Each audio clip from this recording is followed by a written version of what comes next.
talking about a system in crisis. Okay. I'm sorry. I'm very pale. I think we should start with Summer because of that. Before she interrupted A little bit more Oh, over I'm here, I so suppose. sorry. Good morning, my name is Tiger. I'm Jack Bonta. I'm Onis Ramos. I'm Zaira Sanchez. And today we're looking at a system in crisis. The U.S. immigration framework is failing the Latino and Hispanic community, not by accident, but by design. To understand this disorder at the border, today we have to look back. Originally, the border was just a clear line, but disagreements arose between Mexico and the United States. The Mexican-American War started because U.S. President James K. Polk offered to purchase California and New Mexico. Mexico declined this offer, but regardless, the president sent troops to annex the area. Polk said that the U.S. would pay for war damages and give the land to the Mexicans residing in the United States. However, most Mexicans would lose their land through force or fraud. Skipping forward in time, we have the Bracero program, which promised legal employment, fair wages, and protection from discrimination. However, according to experts at the Library of Congress, it resulted in an influx of undocumented laborers and 22 years of cheap labor. Historian Jose Miguel Chavez Leiva explains that the system wasn't built to protect immigrants, but to obtain labor from them, stating that there were several failures to ensure that labor agreements were kept. Thank you, Tiger. Here for you. And that historical neglect has spread into modern abuse today. The system is failing physically. My research into ICE detention centers reveals a pattern of medical neglect, so severe that investigator reporter Tom Therisbach at NPR found that the government's own experts describe these conditions as not only barbaric, but also negligent. NPR has found reports of migrants being denied health care, being beaten and yelled at, and pepper sprayed.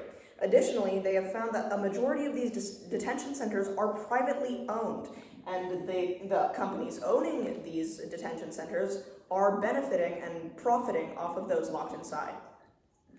Although, it's important to note, this isn't just physical neglect. Political scientist Earl Kuhn also found that this creates a deep political distrust. This is only amplified with conditions in detention centers, with barriers to legal access such as lawyers or even simple phone calls. When a government abuses its community, that community stops trusting that government. Thank you, Jack. So this raises the question, why hasn't this changed? Well, my research identifies a deliberate political cycle of inaction. First, legislative gridlock. Legislative gridlock is where government action stalls specifically in Congress, resulting in a pause of the creation of laws and policies. Political scientist James Avery explains that Congress treats immigration as a racial threat to rally voters rather than a policy to solve. Second, executive overreach. Researcher Scott Rhodes argues this allows presidents to police by decree without oversight. And finally, judicial shielding. Law professor Alina Dawes finds that courts cannot enforce standards, creating the lawlessness that allows for the medical abuse Jack described to go unpunished. Therefore, our research has suggested that the immigration system of the United States fails immigrants not because of a lack of resources, but because of a misalignment of goals. The data leads us to believe that the most effective path forward is to pivot from a framework of enforcement to one of economic integration. In analyzing potential solutions, we examined international precedents. In the early 2000s, Spain faced a similar immigration increase. Instead of mass detention, the government granted work permits to 600,000 people. The economic results were significant, as seen by the data made by the Ministry of Labor and Social Security. Economists Ferran Elias and Joan Monraz found that wages for high-skilled workers increased. The implications of the study is that legalizing workers doesn't destabilize the market, but rather it forces to upgrade, increasing wages for everyone. Furthermore, government revenue increased as employers began paying payroll taxes. Effectively, the data shows that legal status transformed a public cost into a net contribution to the national budget.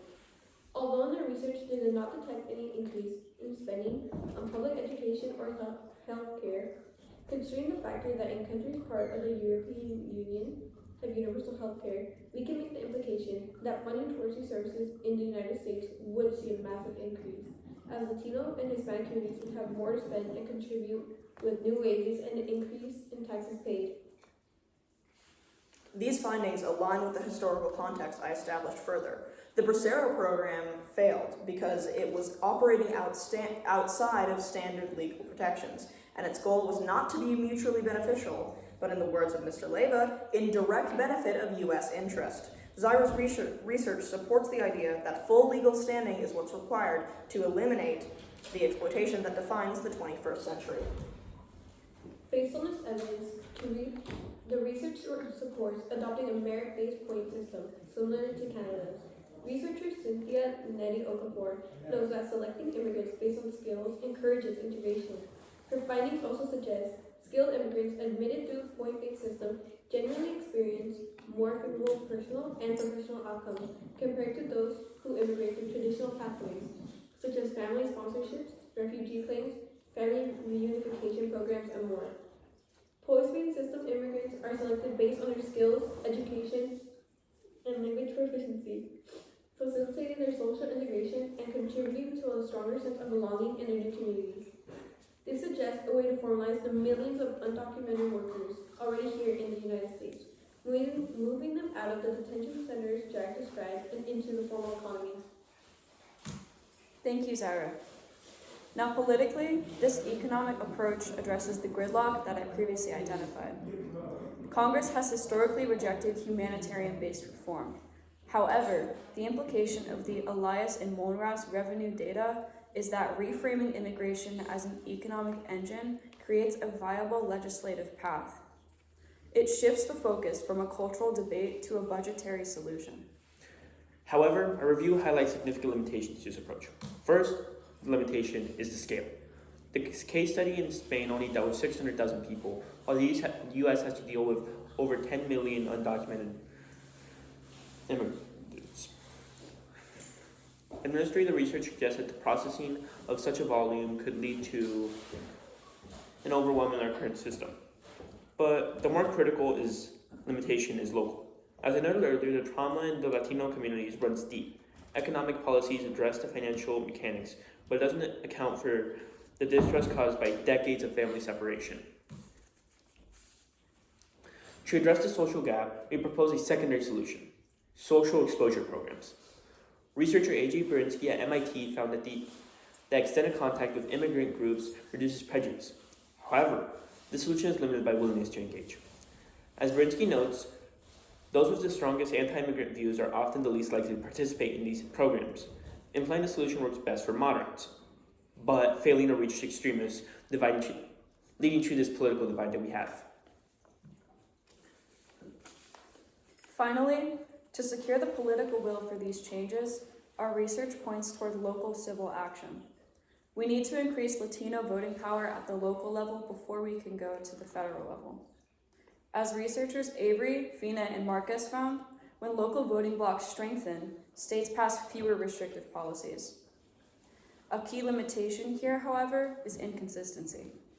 Local action creates unequal protection across the country, and while it may help immigrants in blue states, it leaves those in areas with lower voting power vulnerable, meaning this cannot replace federal reform, but only serve as a smaller step toward it. In conclusion, our research confirms one undeniable reality.